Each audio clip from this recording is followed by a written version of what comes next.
Hey guys, this is Brooke here, and I just wanted to do another video.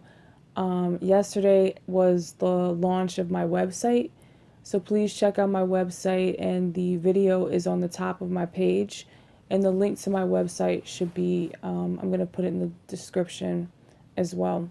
But today I just wanted to talk about something very briefly that has been bothering me. I just wanted to talk about women and self-esteem. I did another recording about this, but I just forgot to upload it. I just want to give my brief thoughts about women and self-esteem, and men as well. Men are suffering too. I've noticed there's a lot of people who have depression and anxiety and don't know who they are anymore. You know, they live based on pleasing others, and they live based on creating survival personalities just for people to like them and love them, and it's just really bad. You know, I feel it in my heart, the heaviness of the spiritual energy of this planet, especially in, you know, places of poverty. I feel such heavy energy, such sadness, such depression, you know, just low spirit. But I just want to talk about this briefly from my own personal experiences, where I've noticed women and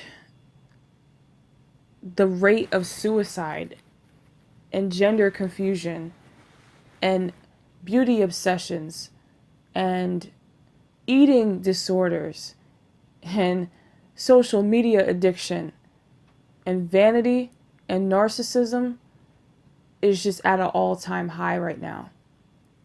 And anytime I speak against these things, most women will be like, oh, whatever, it's just you have a shitty life. Don't even try to say, like, you know, people always want to say some shit, but it has to be said. I don't care. And if you heard it 100 times already by other people, you're going to hear it 101 times. Okay?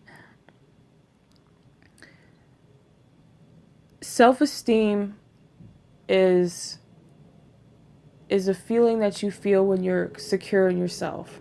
A lot of people are very insecure, especially women. Every day is a constant battle, trying to survive, trying to attract a mate or whatever, trying to control, trying to get likes on Facebook. It's just insidious and it's sick.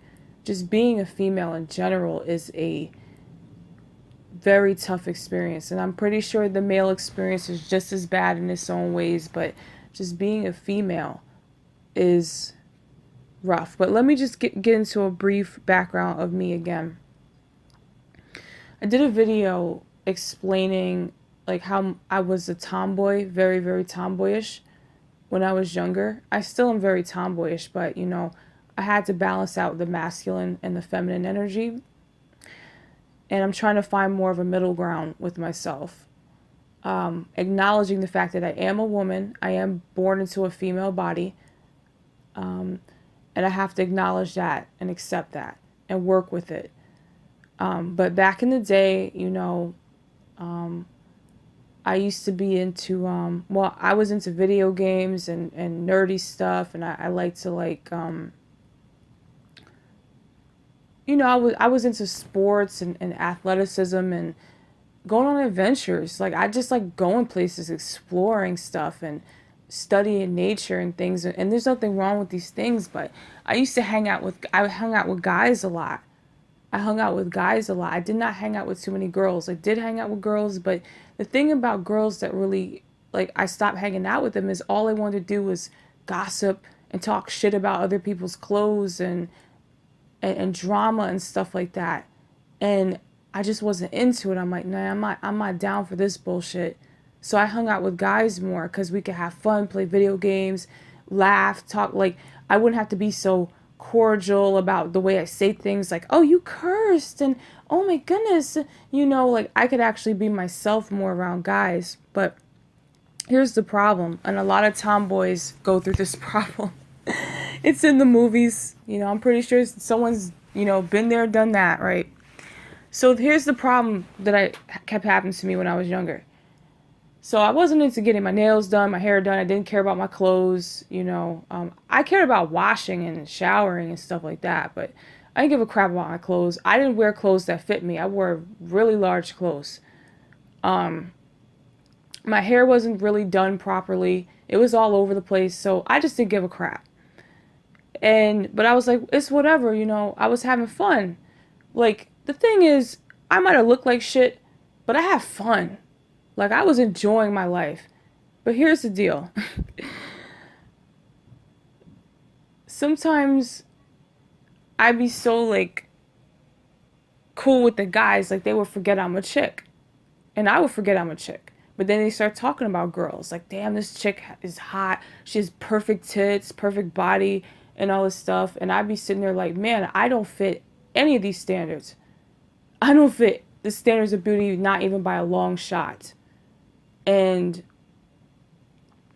this used to, you feel it like, wait a second, I'm a female, and you start to think about it. It starts to mess with your head a little bit. That's the one thing I couldn't deal with hanging out with guys for too long, because I'm like, they start talking really disgusting about women, or they, not really just disgusting, but they just start talking like the way women look and stuff like that. And I'm like, well, damn, that just makes me feel even worse about, what I'm working with as far as my physicality. So when I was younger, I wasn't paying attention to this. I started discovering this stuff through spiritual work and self work recently, actually, or throughout the years of growing up and gaining more wisdom. That because I was around so much masculine energy, like I was starting to take on a personality of a masculine person in a feminine physicality. This happens all the time. And sometimes this is mainly the reason why some people think that they're gay. Now, some people are just gay, they're just gay. I'm not talking about those people. I'm talking about people that were in situations where you were around the opposite sex so much that you started to get engulfed by that energy. And so I hear guys talk about how hot this person is, how this person is the most beautiful woman in the world, and all this stuff in the magazines. And you look at yourself in the mirror, I'm like, my hair is not straight. My body's not perfect. I'm not the best looking person in the world. So am I not considered a female? So I think this is stuff that people go through, which leads them to, be something or think that there's something that they're not. And I just wanted to talk about this because I feel like this is really important to talk about, especially people who are gender confused, don't know if they're gay or if they're straight or what it is. Sometimes what it is you don't feel confident in the physicality that you're in. Sometimes a man might not feel man enough because he doesn't know how to fight, so he ends up being gay or he ends up being feminine. And sometimes a man might not feel man enough because he's into art and he's more of a sensitive type and he's more spiritual, and men might make fun of him because of that.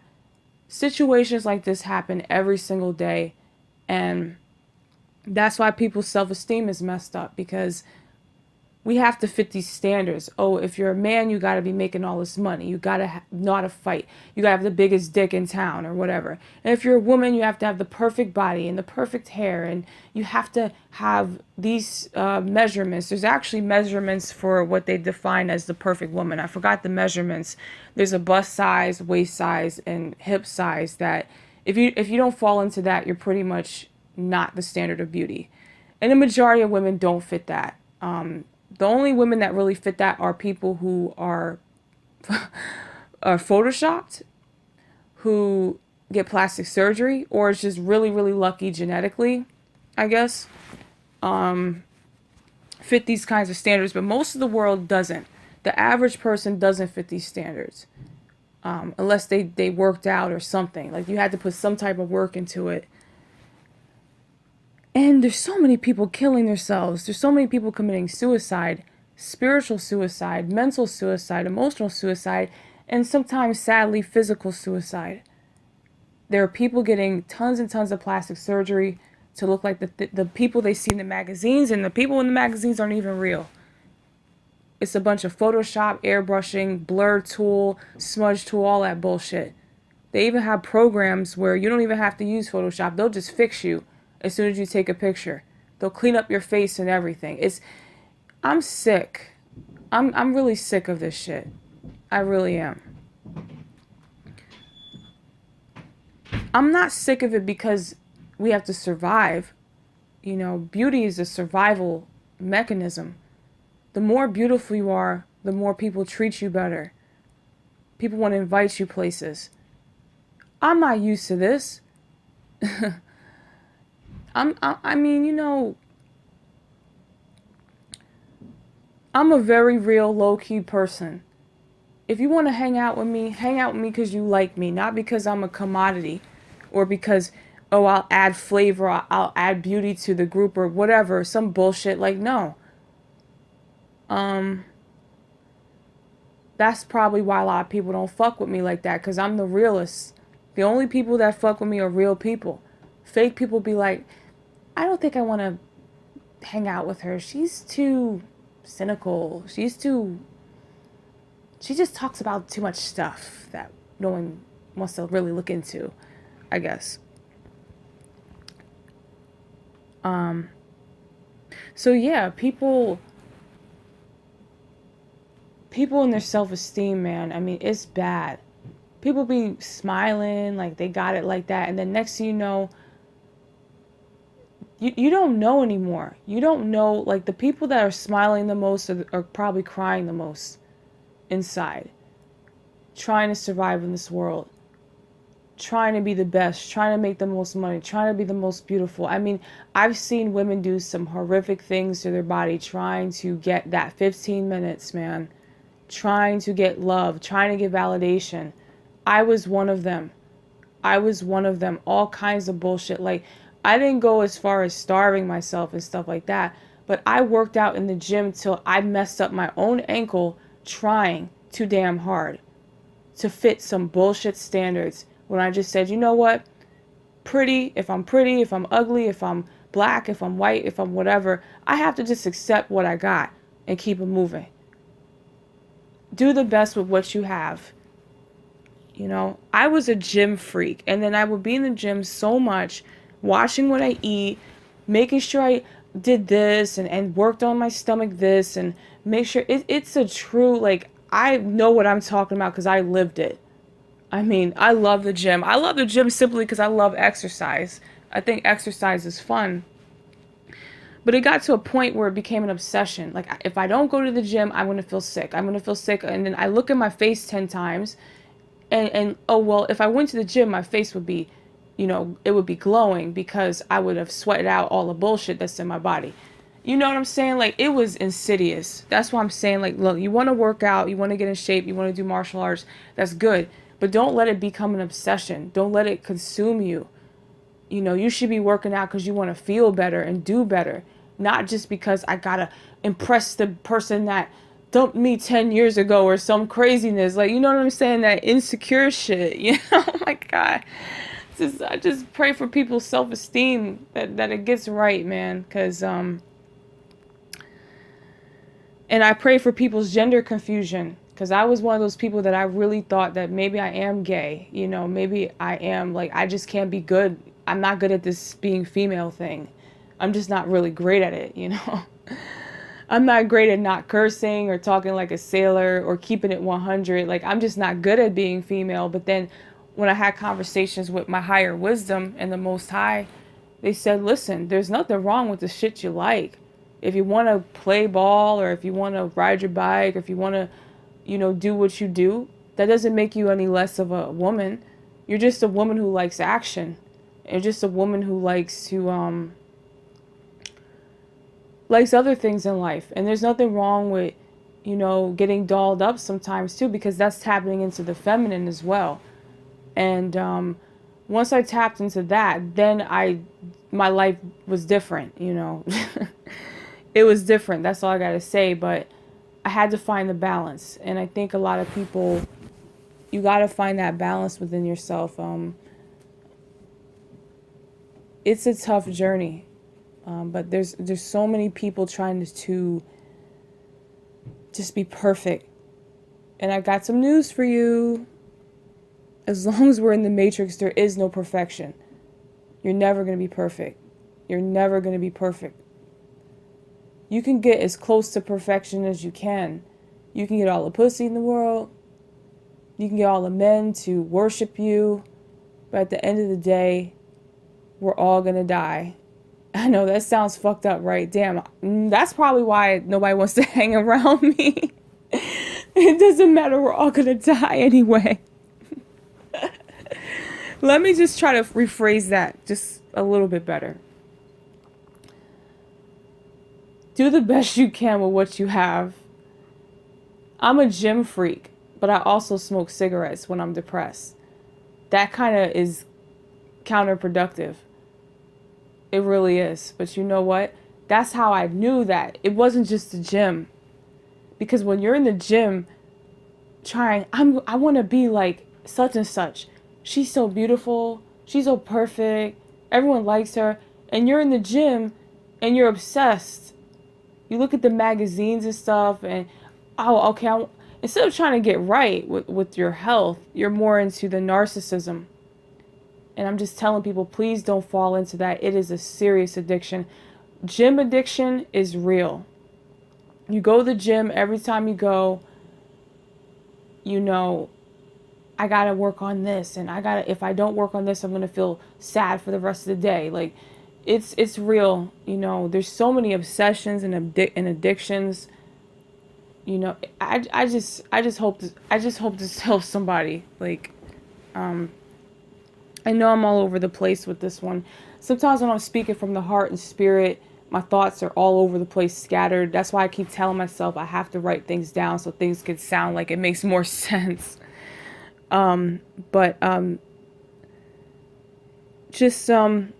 Everyone should take time to learn who they are, not the personas that they create to impress others. Because a lot of people are operating on other people's personalities. You could be operating on someone you saw on TV that really inspired you. You become them. You become their consciousness. You have so many personalities that you don't even know who you are anymore. You know, we all get into characters to do different things. I get it. I'm an artist. I create characters. I've created several personalities for myself to deal with certain situations. I get it. I understand. But at the end of the day, all these personalities are going to fight each other. They're going to turn against each other. And they're all going to kill each other. And what's going to be left is the core of who you are. And then you finally have to deal with who you truly are. I'm speaking from experience. I'm not just saying stuff I read in books. Usually when I speak, I always speak from experience and knowledge that I've learned throughout the years. You have too many personalities. That's why a lot of actors and celebrities and famous people, they end up losing their mind because they're playing too many characters. And the characters are going to battle with one another. And you have to get to the core of who you are. Not everyone might like who you are. They might like the characters you're playing. I like it when he's, taking me out on the dinner every night. Or I like it when she's hot and sexy. Or I like it when he's so suave and charismatic. But maybe his core personality ain't like that. Maybe that's just a facade. Sometimes people see characters on TV and they become those characters. They implant those programs. That's why TV is called programming. Because it's programming you for certain personalities. Okay? All right, guys. Have a great night.